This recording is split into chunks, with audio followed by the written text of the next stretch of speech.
Today we are starting our final lesson for this unit, and it will be a little bit of a tricky one because it's on problems and puzzles, so you will have to do a lot of problem solving. The first question gives us kind of 3 steps. So the first one is to find a formula for the sequence, let n be the term number in the formula, and then to find the 10th term. The first sequence is 4, 9, 14, and then 19. So often the easiest way to find a formula is to actually create your own chart. The 3 columns I'm going to label this chart with are term number, gap, and term. So the terms are the numbers in the sequence. So I'll fill those in: 4, 9, 14, and 19. And the terms are simply what order they come in. So the first term, second term, third term, and fourth term. Our first step after this is to find the gap. So to get from 4 to 9, we add 5. To get from 9 to 14, we add 5. And 14 to 19, we add 5. So our gap is going to be n times 5. So for the first one, that would be 1 times 5 is 5. 2 times 5 is 10. 3 times 5 is 15. And 4 times 5 is 20. Now, the last step is to, and I'll change the color for this, to figure out how we go from our gap to our term. So to get from 5 to 4, we need to subtract 1. 10 minus 1 is 9, 15 minus 1 is 14, and 20 minus 1 is 19. So our formula in the end is n times 5 minus 1, which can also be written as 5n minus 1.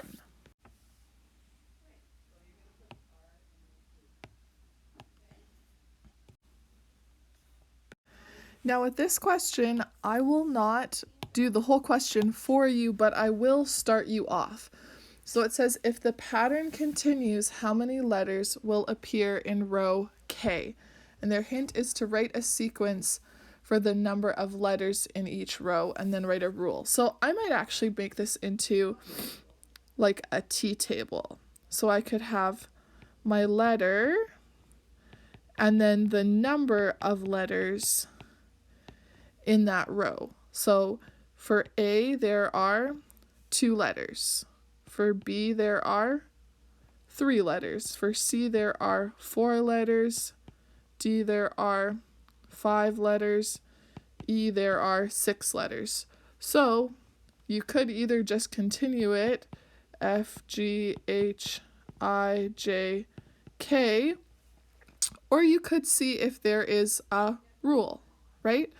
If this is the first one and this is the second one, then it's just the term number plus 1, right? So it'd almost be like the term number plus 1. So if K is the 11th term, then you should know what you get for the number of letters in the K row.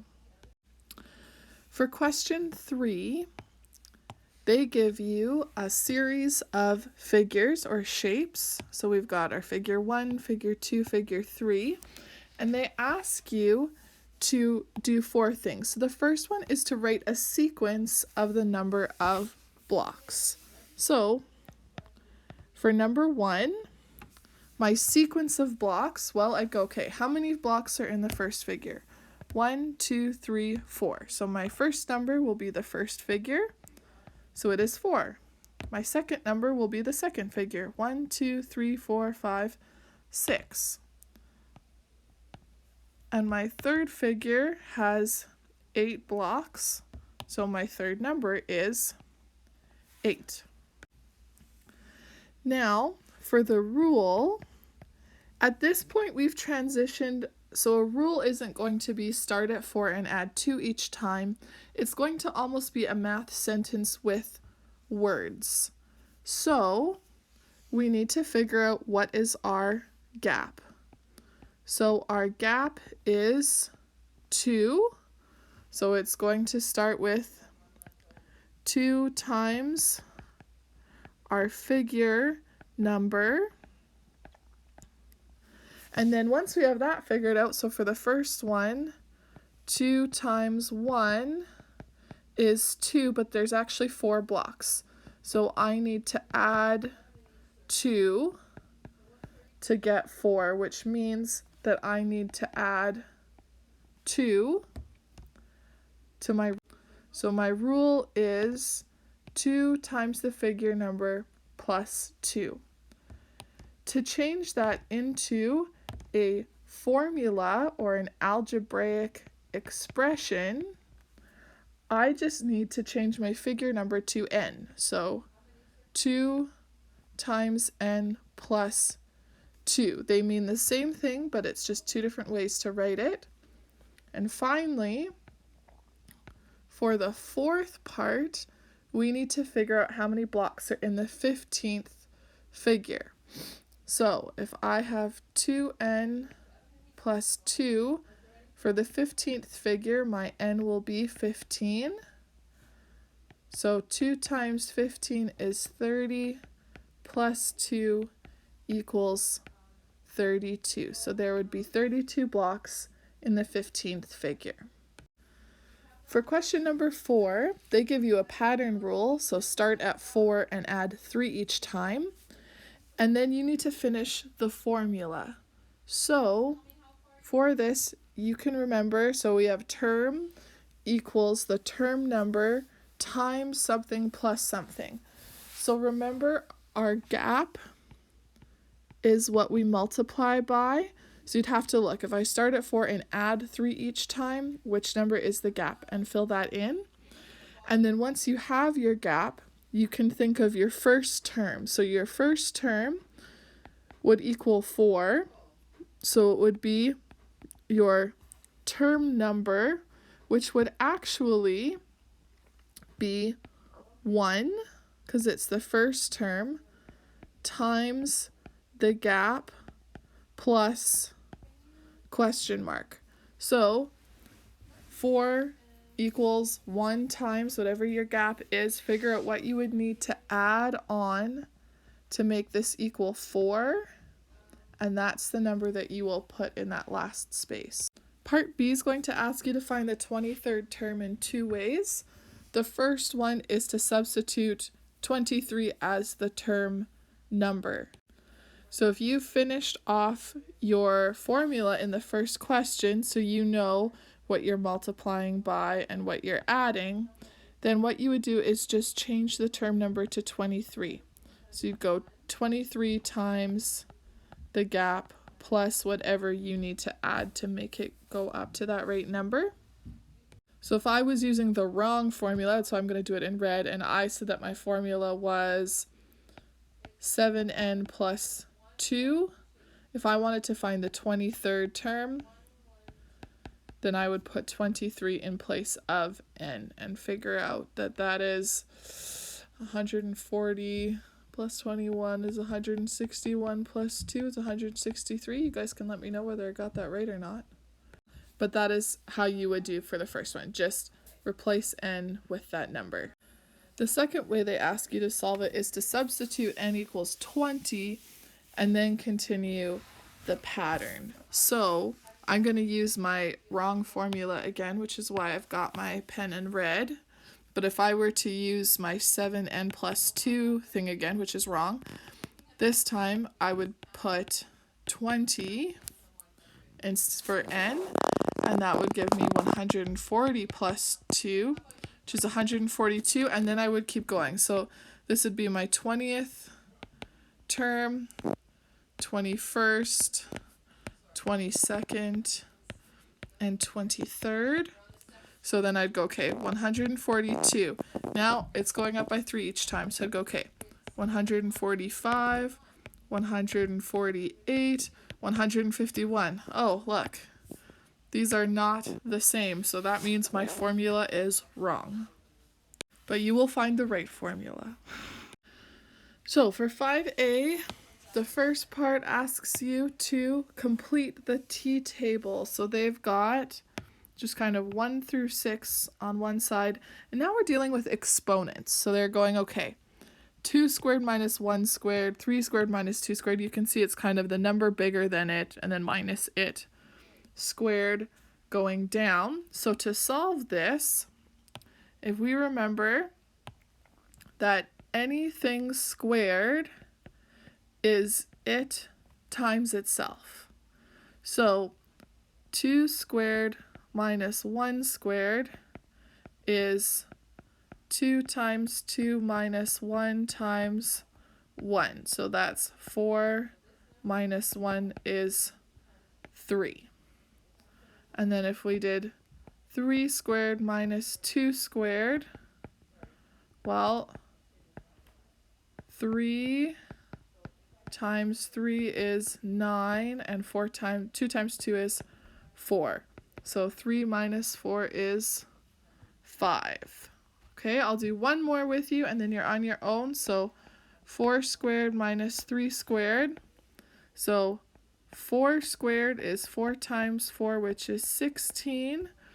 And 3 squared is 3 times 3, which is 9. And 16 minus 9 is 7. So you would fill in the rest of that chart. B asks you to use your answer to write a formula for the nth row.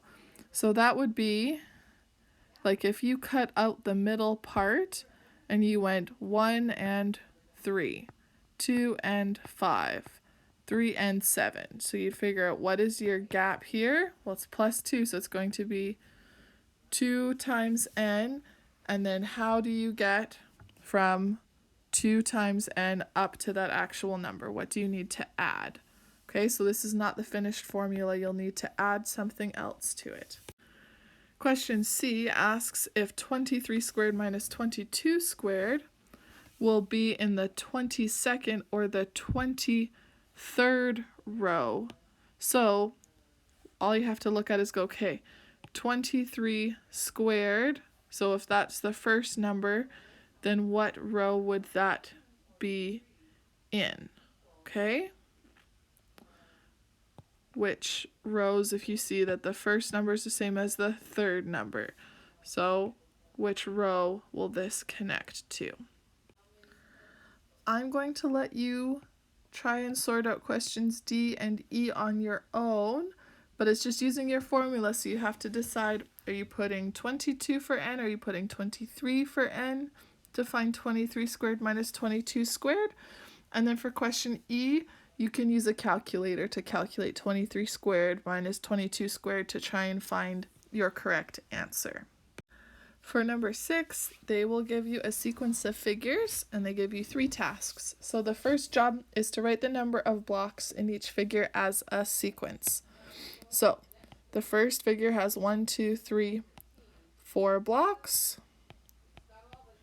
The second figure has 1, 2, 3, 4, 5, 6 blocks.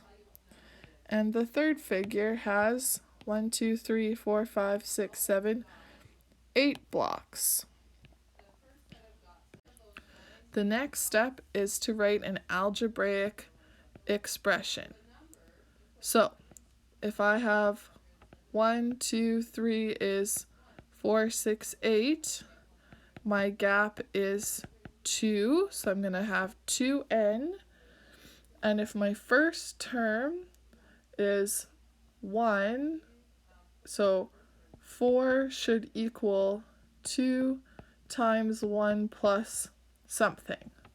So 2 plus what is 4? Well, 2 plus 2. So that means my formula is 2n plus 2. And finally, they ask for the 10th number. So to find the 10th number, I replace n with 10. It's kind of a funny rhyme. And 2 times 10 is 20, plus 2 is 22. So the 10th term would be 22. Question number 7 asks you to find the total number of toothpicks in the 20th figure of the sequence. So I usually start by just kind of making my little chart. So I have 3 figures, and my first figure has 1, 2, 3, 4 toothpicks. My second figure has 3, 6, plus 1 is 7. And my third one has 3, 6, 9, plus 1 is 10. So then I can look at what my gap is. So if my gap is plus 3, then my formula is going to be 3n. And then to get from 1 times 3 is 3, what do I need to add to equal 4? I need to add 1. So I'm going to add 1 to my formula. So then 3 times 1 is 3 plus 1 is 4. So that works for the first row. 3 times 2 is 6 plus 1 is 7. Works for the second row. 3 times 3 is 9 plus 1 is 10. Works for the third row. So now I just need to take my formula and figure out what the 20th figure would be. So 3 times 20 plus 1 equals 60. Oh, I don't know why I put a 2 there. Sorry, guys. 60 plus 1 equals 61.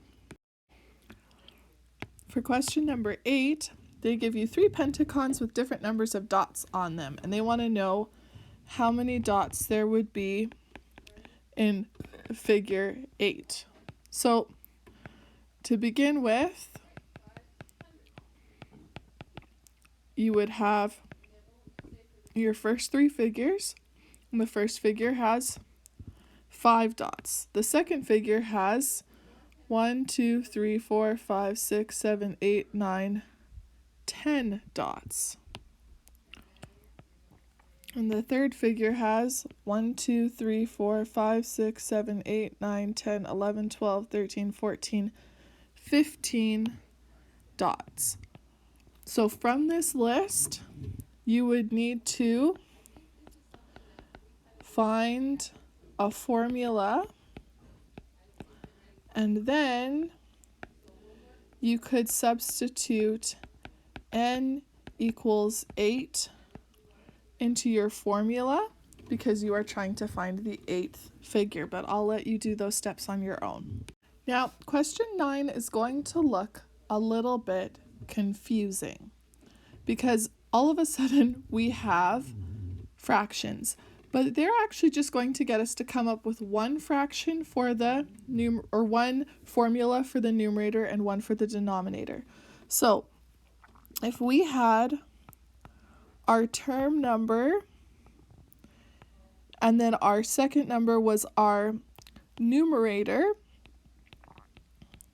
then our first numerator is 1, our second numerator is 2, our third numerator is 3, our fourth numerator is 4.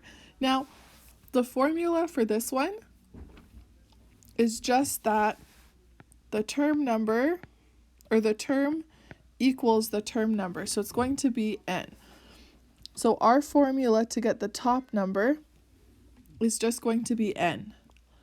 Now, if we look at our second one, our term number versus our denominator,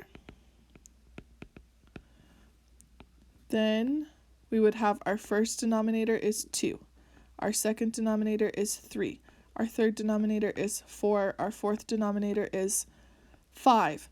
So our gap is just 1, so that would be 1 times n, which is actually just n. And then to go from our gap to the total number, right? So 2 is n plus something, right? So if 2 is our term number of 1, it's going to be 1 plus 1. So for each of these, the term number plus 1 should equal the denominator. So then that's what we put in. So this is how you're writing formulas. It's like you're putting a separate formula for the top and another one for the bottom. Okay? Question number 10 gives you 3 figures and asks you to find how many shaded squares and how many unshaded squares there would be in figure 7. So your 2 jobs are basically to find a formula for the shaded squares and to find another formula for the unshaded squares.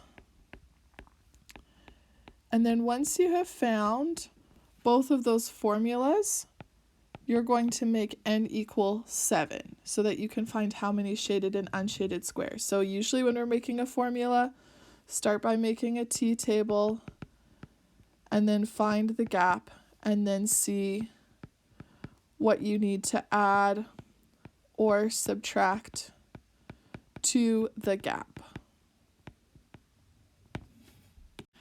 Question number 11 gives you 2 tanks and they're both trying to drain them of water. And so it shows you how much they have in them every minute. So the 2 things you're asked to do are to describe the patterns, so one for each column, and then say which one will empty first.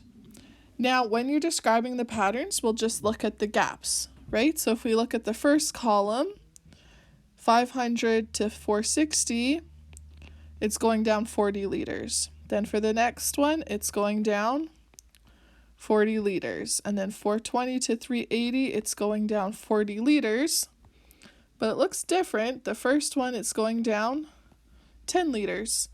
Then from 490 to 470, it's actually going down 20 liters, and then it's going down 30 liters. So you'll have to explain what that difference is, okay?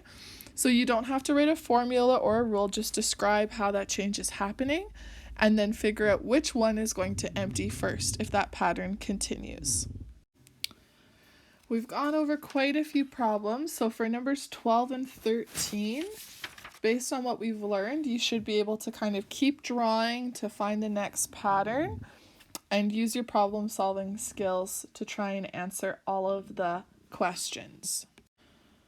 Question 14 asks you to write algebraic expressions for each of the sequences, so we'll go through that one more time. So each of the sequences adds 3, so our gap will be 3 times n, and then we need to figure out how to get there. So 3n plus something is going to equal 7 if our n is 1. So 3 plus something equals 7 because it's 3 plus 3 times 1. So 3 plus 4 equals 7. So your formula would be 3n plus 4. That would be your algebraic expression. Question 15 will give you a sequence of blocks, and it'll ask you to find how many blocks are in the 50th figure. So you just need to write a sequence from the blocks similar to what we had here with our 7, 10, 13, 16, but you'll have the number of blocks, and then use that to figure out a formula, and then when you're solving, instead of n, you would put 50. So whatever times 50 plus whatever you need to add.